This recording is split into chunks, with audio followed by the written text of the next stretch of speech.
Glória a Deus, glória a Deus. Meus queridos, a paz do Senhor Jesus. Quero louvar a Deus pela vida do meu amigo, pastor Marcos Antônio Fernandes, sua digníssima esposa, pastora Sônia, este muito digno ministério, que tenho a honra de fazer parte. Louvo a Deus, sempre me alegro quando a Rosa está me acompanhando, minha querida esposa, mulher da minha mocidade, desde os seus há 34 anos. Louvo a Deus pela homenagem às mulheres, né? Levei com aquele buquê de flores, com muita alegria. E é uma honra estarmos juntos para exaltarmos o nome do Senhor. E me acompanhando o diácono Marcos Luciano, sempre presente, né, no Uber, está vendo, participando da escola dominical, já está cooperando. Amém. Nós louvamos ao Senhor por isso, em nome de Jesus. E sem mais delongas, abramos a palavra do Senhor, a inerrante, bendita e gloriosa palavra do Senhor nosso Deus, na epístola do apóstolo Paulo, à igreja que estava em Roma, aos Romanos, capítulo 8. Glória a Deus, é um dos capítulos mais conhecidos da carta. Romanos, capítulo 8, glória a Deus. Glorificado seja o nome do Senhor. Romanos capítulo 8, eu estarei lendo com a amada igreja pelo menos uns 5 versículos. Vou ler o versículo 18 de Romanos capítulo 8, versículo 18. Eu gostaria de, inclusive, louvar o Senhor com louvor, que de vez em quando eu louvo, que é: nenhuma condenação há. Não sei se... Amém? Glória a Deus? Nenhuma condenação há. Tá? Nenhuma condenação, não sei se está no plebé, não sei se... Amém, nenhuma condenação há, glória a Deus, do Armando Filho, em nome de Jesus. Romanos capítulo 8, 18, que diz assim: porque para mim tenho por certo que as aflições deste tempo presente não são para comparar com a glória que em nós há de ser revelada. Versículo 28. E sabemos que todas as coisas contribuem juntamente para o bem daqueles que amam a Deus, daqueles que são chamados por seu... Versículo 31. Que diremos, pois, a estas coisas? Se Deus é por nós, quem será contra nós? Aquele que nem mesmo a seu próprio filho poupou, antes o entregou por todos nós, como nos não dará também com ele todas as coisas? 33. Quem tentará acusação contra os escolhidos de Deus? É Deus quem os justifica. 37. Mas em todas estas coisas somos mais que vencedores por aquele que nos amou. Querido Pai, nós reconhecemos a Tua grandeza, Pai querido. Reconheço a minha pequenez diante da Tua grandeza, mas acredito que o Teu Santo Espírito há de nos levar a glorificar, a bendizer, como no início deste culto, o Teu amado Filho Jesus. Assim, Pai, que toda reação do mundo espiritual, toda mente dispersa, que realmente tudo que vem atrapalhar a nossa atenção seja repreendido na autoridade que há no nome de Jesus. Nós Te louvamos porque estamos Te adorando neste dia festivo, onde estamos celebrando a vitória, Senhor, que se deu de forma tão extraordinária. Estamos celebrando que Teu Filho morreu na cruz, ressuscitou ao terceiro dia e voltará, ó Pai. Assim eu declaro que sou dependente plenamente do Teu amado Espírito Santo. Amém? A Bíblia diz aqui em Romanos 8, nenhuma condenação há para os que estão em Cristo Jesus. Eita glória! De todas as provas, vamos ver se me lembra, né? De todas as provas que eu já passei, é bem difícil, Senhor, a gente ter que ouvir acusações do vil tentador. Lembranças do passado vêm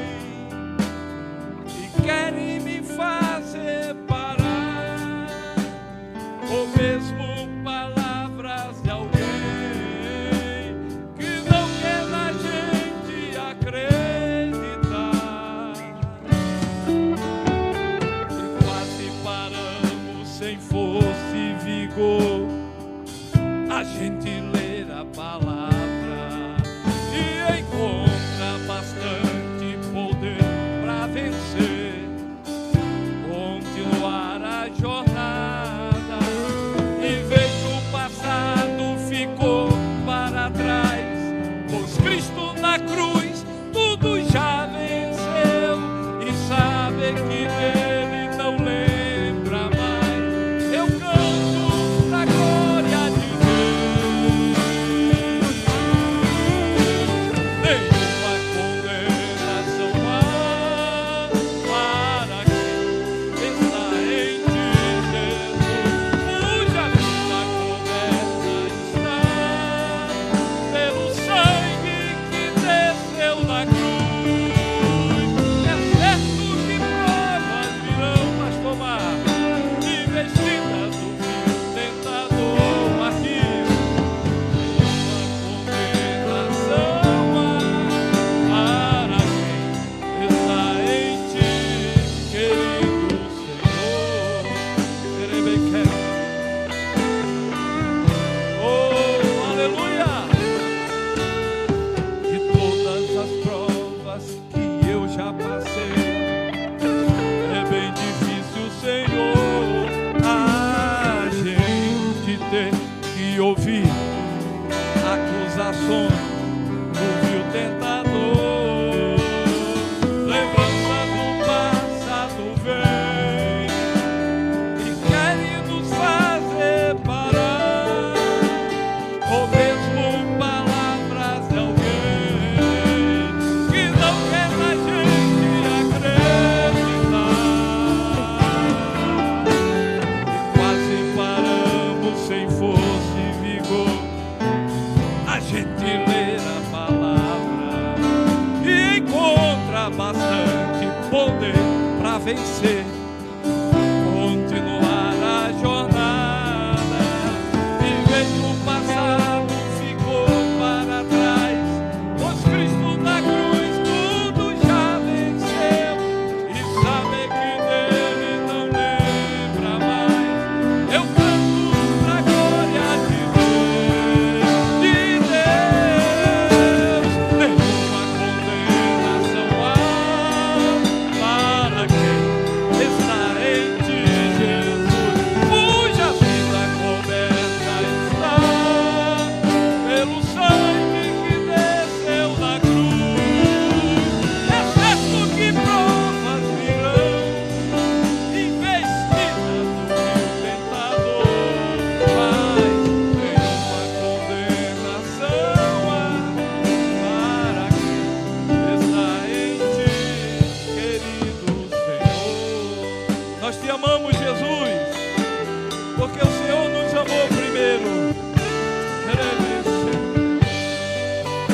Oh, aleluia!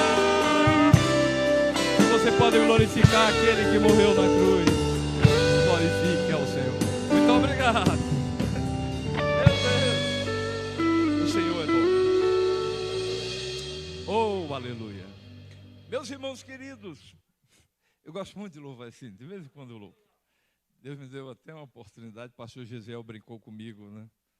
Ali estava em Boston o pastor Cisino, Bernardino, outros servos do Senhor, Elane de Jesus, Samuel Ribeiro, amigo desta igreja, aí brinca, e de repente, eu estava almoçando, mas Jesus é bom, que de vez em quando a gente louva, e esse louvor eu gosto de louvar, diga aleluia.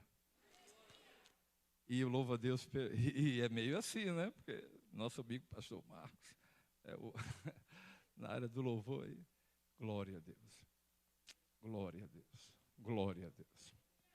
Meus queridos irmãos, às vezes a gente assim que ministra um pouco a palavra de Deus e recebe uma oportunidade, a gente pensa assim em alguns temas bíblicos, né? Assim em relação a alguns temas, e no início, não, esse tema aí, Filipenses, pastor Marcos leu, de repente, algo que eu coloquei no coração, pregamos domingo, as 4 dimensões do amor de Deus, e pensei, Efésios, mas não teve jeito, brinquei com o Marquinho, porque no carro eu estava meditando, né? Quando recebi este texto aqui da palavra de Deus, eu amo este capítulo. Um dia eu fui contar e descobri aproximadamente 19 vezes a palavra Espírito, falando do Espírito Santo. Esta epístola tão fundamental, esta epístola que trata do Evangelho de Deus, do mundo culpado, das doutrinas da salvação, né? Da lei, da graça, do gentio, dos judeus. Na verdade, envolvendo o projeto de Deus, o plano de Deus. Alguns colocam a Epístola aos Romanos, por exemplo, o principal, alguns comentaristas, livro do Novo Testamento. Esta epístola que contém, é o 45º livro da Bíblia, que contém 16 capítulos e 433 versículos, segundo a Bíblia Dake. Então, esta epístola, esta carta, é uma carta que impactou Martinho Lutero. Porque na época de Martinho Lutero, uma Bíblia custava aproximadamente um ano de trabalho. Mas um dia em que ele se deparou com as Escrituras, e principalmente com Romanos capítulo 1, versículo 17, falando que o justo viverá da fé. Ele era devoto de uma mediadora, e ele tinha medo da morte. E quantos, nesse período tão tenebroso que estamos vivendo, estão com medo, não é? Diante de certas circunstâncias, uma certa tempestade, diz o biógrafo de Martinho Lutero, que ele teve medo. E disse, santa, santa, e citou o nome da santa, com medo, porque havia um amigo dele que tinha morrido, e ele ficou preocupado.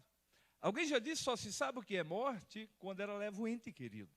Há uma reflexão, um momento de reflexão. A Bíblia fala sobre isto, que é melhor ir na casa onde há luto.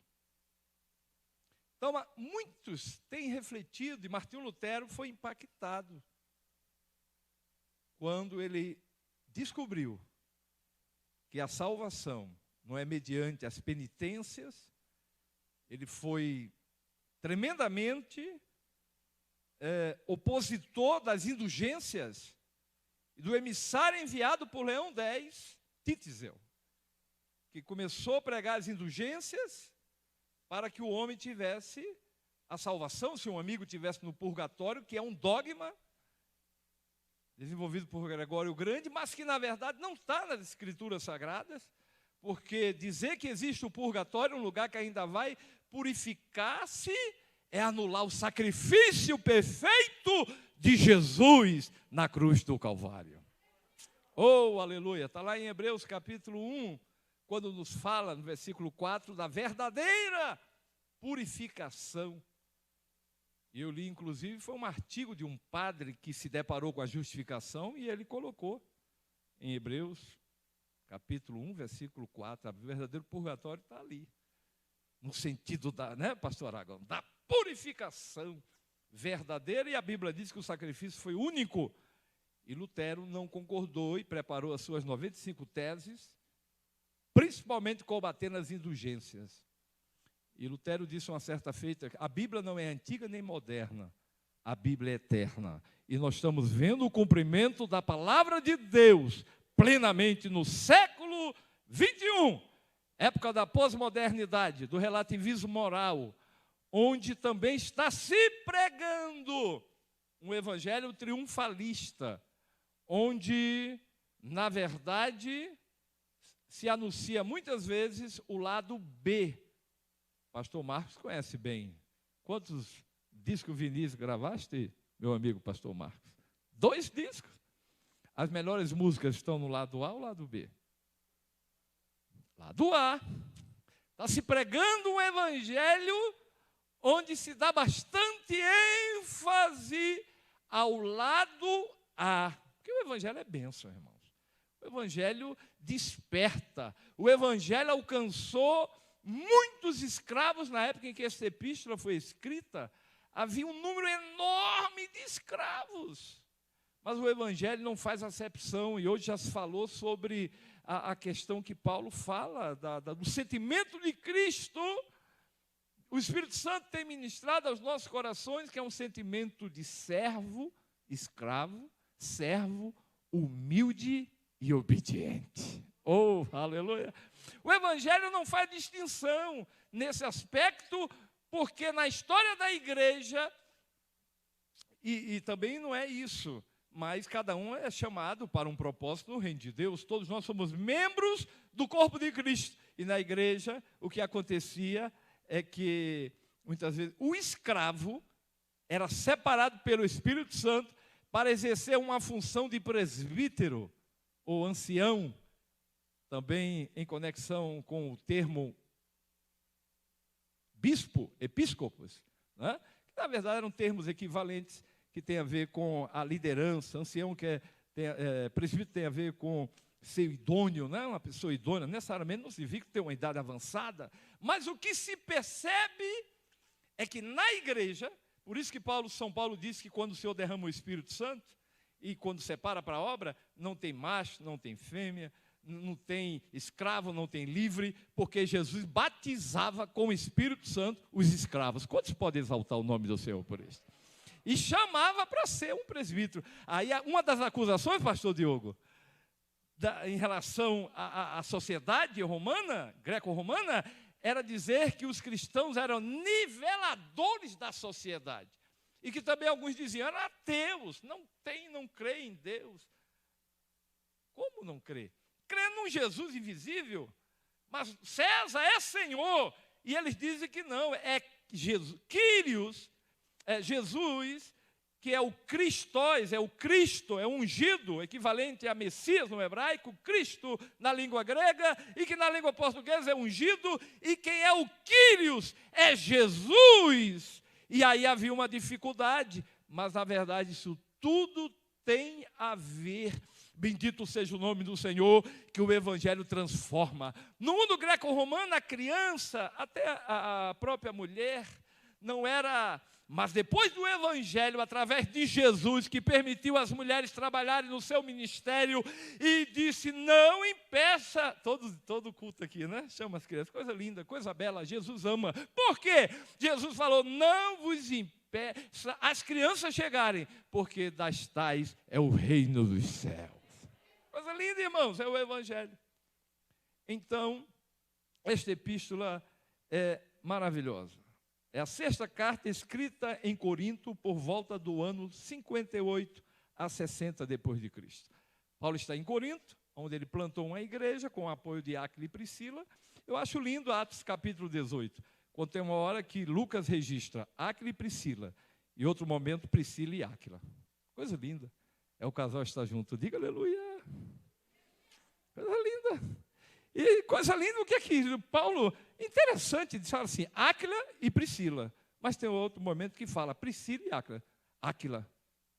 Por quê? Porque ambos são uma só carne. Quantos podem glorificar o nome do Senhor por isso? E um outro detalhe. A Bíblia diz em Atos, capítulo 18, 19, que tinham na igreja um homem que Deus o chamou com autoridade, porque cada pregador tem o seu estilo, a sua maneira, né? E assim por diante, mas contudo, a gente vai melhorando a cada dia, cada pregador, no seu estilo, na sua maneira, e Apolo era eloquente, muito eloquente, mas ele não tinha experiência carismática, não é? A experiência com o Espírito Santo, e quem Deus usou para instruí-los? Áquila e Priscila, e ele foi humilde, para se deixar ser instruído. E o que é que aconteceu? Se tornou um dos líderes da igreja, e entre Paulo e Apolo não tinha problema. Tinha problema lá em Corinto. Eu sou de Apolo, eu sou de Paulo, eu sou de Pedro, e outro dizia, não. Tanto prova que teve um momento em uma das epístolas, ele escreveu 4 cartas aos Coríntios, só 2 chegaram. Paulo diz assim, eu desejei que Apolo fosse ter convosco, mas ele não quis ir. Interessante, Paulo considerava, né, o ministério. Timóteo era filho na fé e Tito.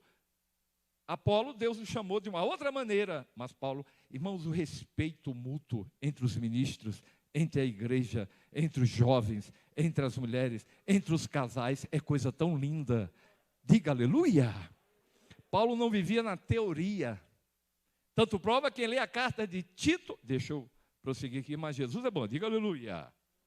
Em Tito, no capítulo 3, nós podemos ver que Paulo já está prestes a ser martirizado, porque provavelmente ele escreveu a carta a Tito e 1 Timóteo, quando ele saiu da prisão domiciliar de Atos capítulo 28. E ele chega a dizer assim, é esse Paulo aqui que foi impactado com a doutrina da justificação, e ele está falando algo extraordinário aqui em Romanos. Ele diz assim, Tito, que era um filho na fé dele, cuide bem de Apolo e o doutor Zenas. Não deixe faltar nada. Que coisa linda. Que coisa linda. Ele está prestes a ser martirizado em 2 Timóteo, capítulo 4. E ele diz, deixei Trófimo, enfermo e Mileto. Que coisa linda. Diga aleluia. Deus chamou-nos. Eu não vou entrar em detalhes, tá bom? Eu não vou entrar em detalhes. Mas que eu tenho declarado para minha esposa, e ela sabe muito bem, que março é o Deus da provisão. Março é o mês da provisão. O pessoal fala de lockdown, sei lá o quê. E eu estou dizendo, março é o mês da provisão. Quantos recebem essa palavra?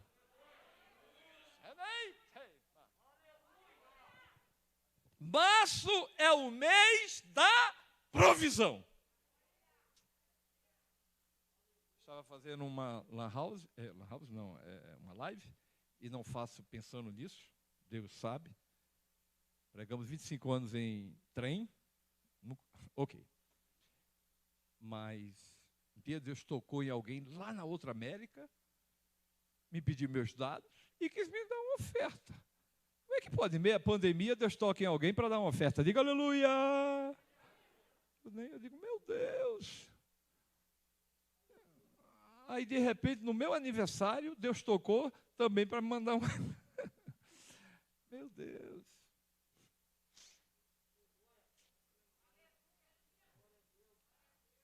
Mas uma coisa é certa, Deus quer nos abençoar mais e mais em todas as áreas, sabe para quê? Para você compartilhar para o outro. Quem recebe essa palavra, diga aleluia. Eu ouvi uma mensagem de um servo do Senhor falando da prosperidade dos judeus. E um dos princípios é porque o judeu gosta, o filho judeu gosta de ser corrigido. E está lá tudo em Provérbios. Diga aleluia. Diga aleluia. E outros textos correlatos. Gosta de ouvir. Questão de conselho e assim por diante. E um dos princípios é o seguinte. Esse mês o negócio está... sobrou, sabe? O salário entrou um extra. Aí você para e diga assim, Senhor, por que este extra entrou? Se sobrou, é porque tem alguém que está precisando. Quem recebe esta palavra, diga aleluia. Irmãos, eu estou falando isso porque eu não vou entrar em detalhes. Antes de vir para cá, aconteceu um negócio assim, eu digo, meu Deus, só o Senhor. Então, em Corinto,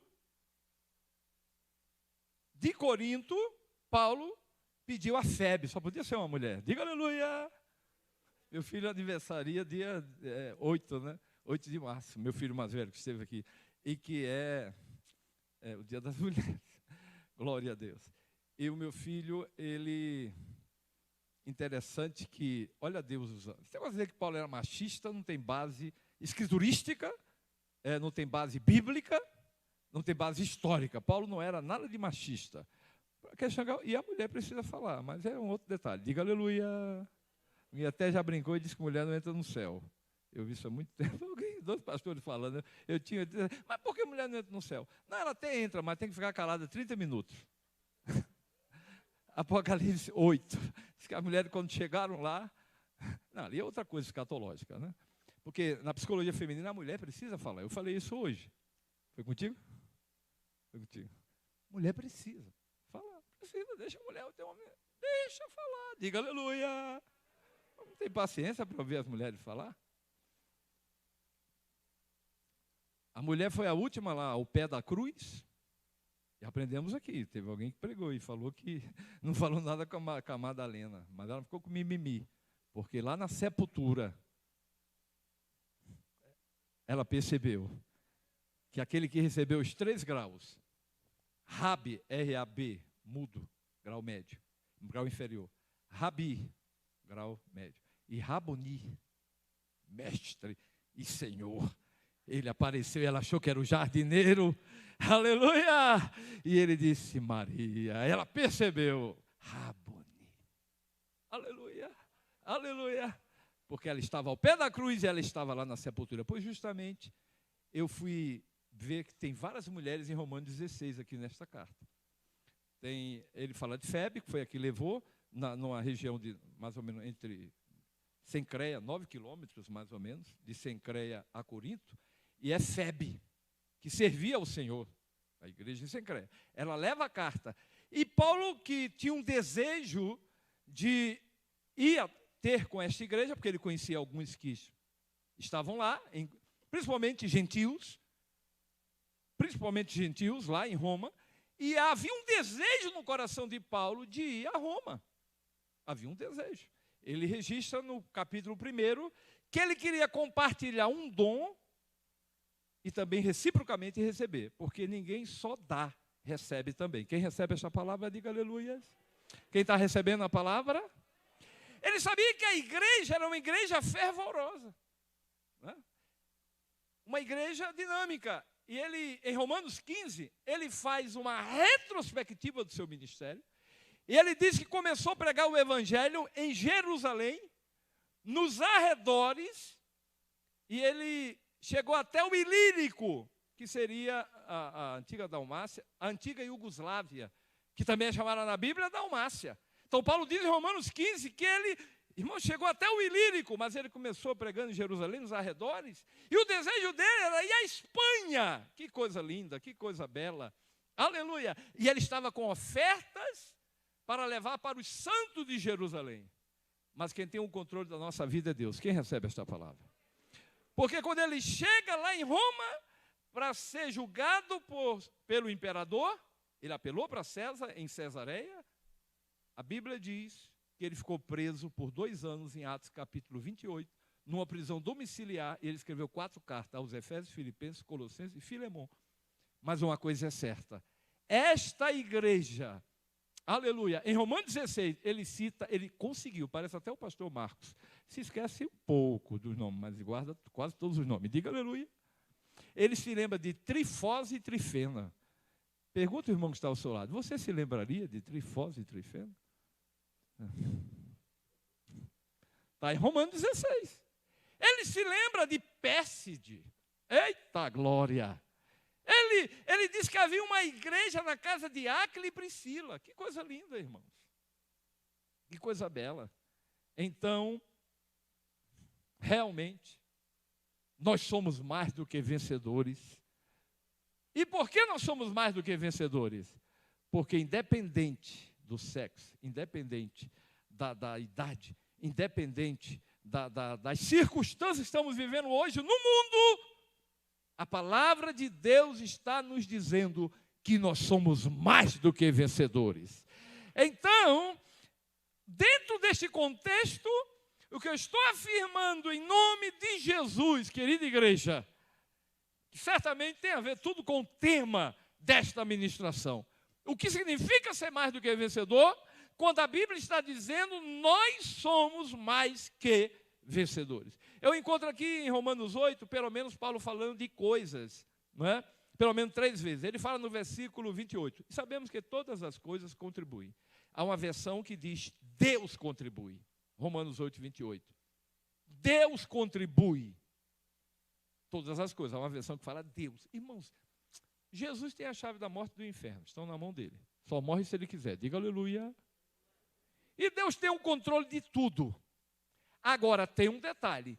Se sobrevive ou morre, quem está em Cristo é mais do que vencedor. Quem recebe esta palavra? Aleluia. A Bíblia diz no versículo 31. Que diremos, pois, a estas coisas? Novamente, Paulo está usando a expressão coisas. Que diremos, pois, a estas coisas? Se todas as coisas contribuem para o bem, Deus contribui. Que diremos, pois, a estas coisas? A gente tem um exemplo, por exemplo, de Paulo e Silas, né?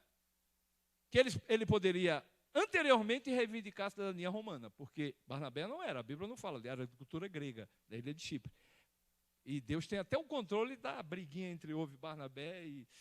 Ok, deixa isso, é outra coisa. Mas uma coisa é certa, Silas, Silvano na Bíblia, que ajudou Pedro a escrever a carta universal, que é Silas, ele tinha cidadania romana. Então, tanto Paulo como Sila, por inferência, dedução, poderia dizer, não, nós somos cidadãos romanos. Mas como Paulo andava na direção do Espírito Santo, e quando a gente lê Atos 16, ele quis ir para a Bitínia, o Espírito Santo não deixou, quis descer a Ásia, e o Espírito Santo o levou a Mísia, e ele teve a revelação do varão da Macedônia, com vestes típicas, está lá em Atos 16. Atravessa a Macedônia, e ele entendeu que Deus estava levando ele para a Europa.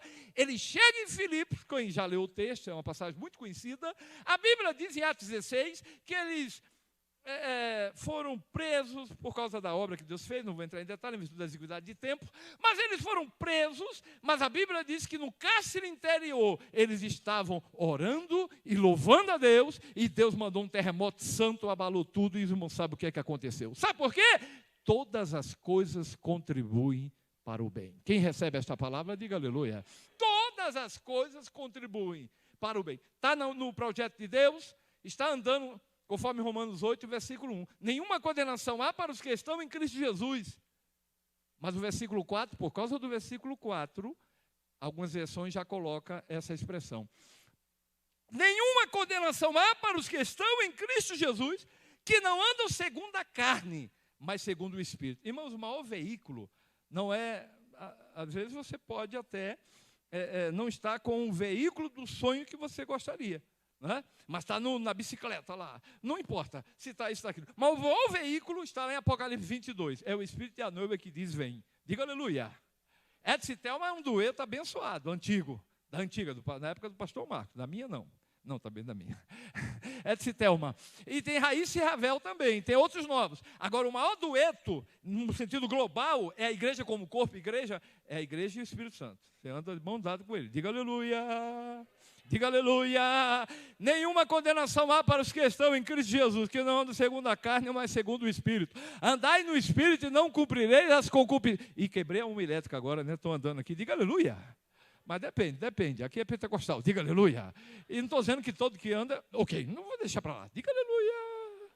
Mas Deus é fiel. Glória a Deus, glória a Deus, glória a Deus, glória a Deus, glória a Deus, glória a Deus, glória a Deus, glória a Deus, glória a Deus. Então, quem diremos estas coisas? Se Deus é por nós, quem será contra nós? Havia uma acusação, irmão, muito grande contra os cristãos.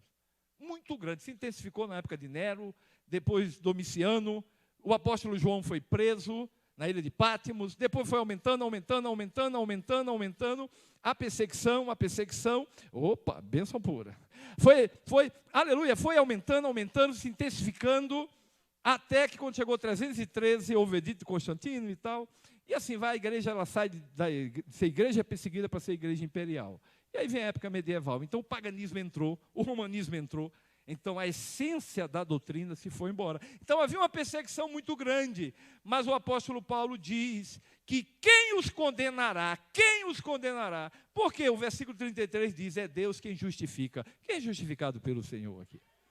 Quantas vezes Satanás chega, irmão, para nos acusar, coisa pregressa que Jesus já perdoou, né? Já foi justificado, e quem sabe hoje é dia de ceia, não é? Algo, irmão, você é filho, você não é bastardo, você já recebeu a adoção de filho. Quem recebe esta palavra, diga aleluia. Nós temos um pai que nos ama, um pai que nos perdoa, bendito é o nome do Senhor. E no versículo, e dentro de todo esse contexto que fala sobre entregues à morte todo dia, fomos reputados como ovelhas para o matadouro, mas em todas essas coisas, versículo 37 diz, somos mais do que... Eu estava observando que na língua grega, tem uma expressão grega que significa na língua portuguesa, é super vencedor. Então, quando Paulo diz somos mais que vencedores, significa super vencedor. Diga aí para o irmão que está ao seu lado, se não incomodar. Diga aí, sabia que você é super vencedor? Você não é vencedor, você é super vencedor. E é por isso que São Paulo diz aqui, porque estou certo de que nem a morte nem a vida. Quando eu vejo este versículo, eu me lembro de Atos 12. Quando Tiago, que é o Agripa 1 na história, manda decapitar Tiago. Um dos 4 Tiagos da Bíblia. Esse é o irmão de João. Manda decapitar. E Pedro, ele manda ficar numa prisão de segurança máxima, guardado com várias escoltas de soldados. E ele está aguardando passar aquele período e tal, para matá-lo e agradar os judeus. A Bíblia diz que Tiago foi decapitado. Irmão, muitas vezes nós nos deparamos e dizemos, por que o fulano morreu? Por que a fulana morreu? Era um servo de Deus. Mas morreram. E por que o fulano recebeu um livramento tão grande? Meu Deus, passou, foi até entubado. E por que voltou? Queridos, Deus ama a todos. Diga, Deus é amor. Diga, Deus é amor. Mas tem um detalhe, Deus é soberano e é bom em todo o tempo. Se Ele curar, Ele é Deus. Se Ele não curar, Ele permanece sendo Deus. O que Paulo está falando? Ele está dizendo que Ele não poupou o seu filho. Deus é amor. Mas Ele não poupou o seu filho. Mas Ele tem propósitos. Pastor Marcos falou, acho, pela manhã, que é a questão do propósito. Me ajuda aí, pastor Marcos, meu mestre. O propósito é maior do que as lutas. O propósito. Porque você está aqui e está vencendo, já atravessou 2020, é para nós estarmos orgulhosos? Não, é por causa do propósito. Você recebe esta palavra, querido? Aleluia! É o propósito. Bendito seja o nome do Senhor. Então Paulo diz, nem a morte nem a vida, ou seja, se eu fosse fazer uma conexão com Atos 12, nem a morte de Tiago, nem a vida, sobreviveu Pedro. E agora? Deus é soberano. Jesus falou que Tiago ia beber um cálice. Glória a Deus. E continua aqui, nem os anjos, nem os principados, nem as potestades.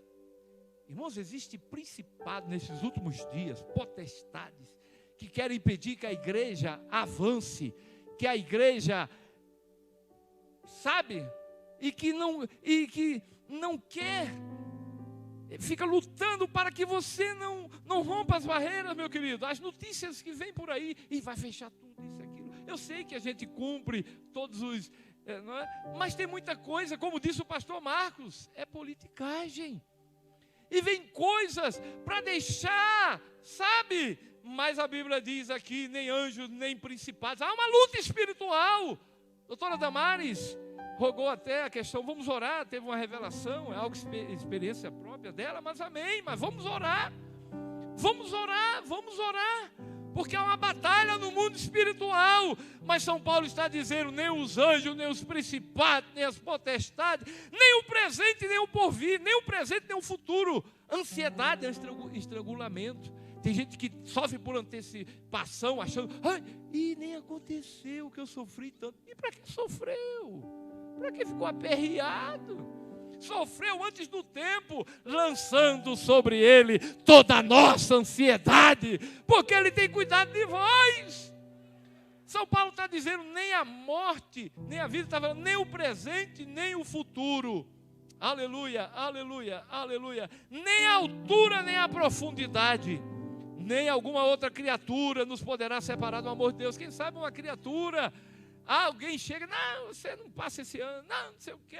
Não, você não vai chegar lá, não, isso e aquilo. Nenhuma criatura nos poderá separar do amor de Deus que está em Cristo Jesus. Você pode aplaudir, aplauda, se é para Ele, com mais. Nada pode nos separar do amor de Deus. Irmãos, nós não pregamos o evangelho triunfalista, mas pregamos o evangelho triunfante em Cristo. Quem recebe esta palavra? Paulo diz que não somos, somos mais que vencedores. O que é o evangelho triunfalista? O evangelho triunfalista é aquele que, irmãos, não estou dizendo que não se pode pregar só a questão da grande libertação de Pedro. Pode sim, por que não? Mas, às vezes numa mensagem triunfalista, é uma mensagem que está deixando muita gente em crise. Eu li de um escritor 3 livros dele, falando de supercrente, depois falando de uma outra questão, e foi uma tese de doutorado de uma certa denominação aí, que fala, prega-se o evangelho como se o cristão não vai passar por uma crise, ou senão não vai chegar uma doença, não vai chegar uma situação. aí entra em parafuso o pregador triunfalista, sabe? Ou a pregadora que de repente está pregando um evangelho que só fala do lado A do disco vinil e não fala. Jesus falou: no mundo tereis aflições, João 16, 33, mas tende bom ânimo, eu venci o mundo. Aleluia. O Senhor diz para... Tem um pregador aqui que é bom, das igrejas. Aleluia. Pregou um servo do Senhor, aleluia. A igreja de Esmirna, o Senhor diz assim, na ótica humana, por causa da perseguição em Esmirna, na ótica humana, o pastor de Esmirna, dentro desta perspectiva deste evangelho triunfalista, era um fracassado. Porque dizia, por causa da perseguição, confiscaram tudo da igreja. Mas o Senhor Jesus, a ótica dele é diferente. Tu dizes que és pobre, pobre mesmo, no aspecto, mas tu és rico. Diga aleluia. Mas na ótica humana lá de Laodiceia, porque o sistema de câmbio era muito bom, tinha uma resina para os olhos, Jesus era muito didático, e ele gostava de usar as parábolas, aquela questão da água que chegava morna lá, Jesus diz, tu dizes que és rico, que de nada tem falta, mas na minha ótica, tu és pobre, miserável, nu. Sabe por quê? Porque a igreja não estava cumprindo a missão dela. E na verdade estava pregando um evangelho triunfalista, mas não dentro da perspectiva divina. Eu quero dizer que Jesus, ele abre portas, Jesus ainda cura câncer, Jesus ainda repreende esse vírus, Jesus levanta, Jesus coloca em lugares altos, Jesus, ele é aquele que é soberano, ele é o Senhor que levantou aquele povo que dizia, são os do caminho, são da seita do Nazareno, pois Jesus levantou os fiéis e colocou na posição que ele queria, porque o Senhor e o evangelho, a gente estuda a história da igreja e vê que justamente foi através do evangelho, através do cristianismo, que o canibalismo acabou, que na verdade o evangelho trouxe o amor, o evangelho, o cristianismo genuíno, trouxe o evangelho. O evangelho é maravilhoso, o evangelho é eterno, o evangelho é glorioso, o evangelho é magnífico, o evangelho transforma, o evangelho abençoa, o evangelho levanta, o evangelho faz os jovens querer estudar. Tem gente que vem para o evangelho analfabeto, começou a ler a Bíblia e começou a se alfabetizar. O evangelho é glorioso, o evangelho é maravilhoso, o evangelho deixa o homem, em vez de deixar o dinheiro todo no botequim, agora ele leva as férias para a esposa. Diga aleluia! O evangelho é glorioso. Eu quero louvar a Deus pela atenção da igreja. Muito obrigado pela atenção da igreja, em nome de Jesus. Mas sabe de uma coisa, irmão, independente do que você está passando, aleluia, eu não estou pregando uma mensagem psicologizada, em nome de Jesus, mas a Bíblia nos fala muito de ânimo e fala que nós somos realmente mais do que vencedores. Mas eu quero dizer, em nome de Jesus, diga para o seu irmão que está ao seu lado, não tem esse costume também de ficar dizendo isso, mas em nome de Jesus, com toda liberdade, quero em nome de Jesus dizer, diga para o seu irmão, só para fixar, parece até que a gente está na escola bíblica da plena unção pela manhã, diga aleluia, diga aí, para a pessoa que está ao seu lado, diga em nome de Jesus, você não é vencedor, você é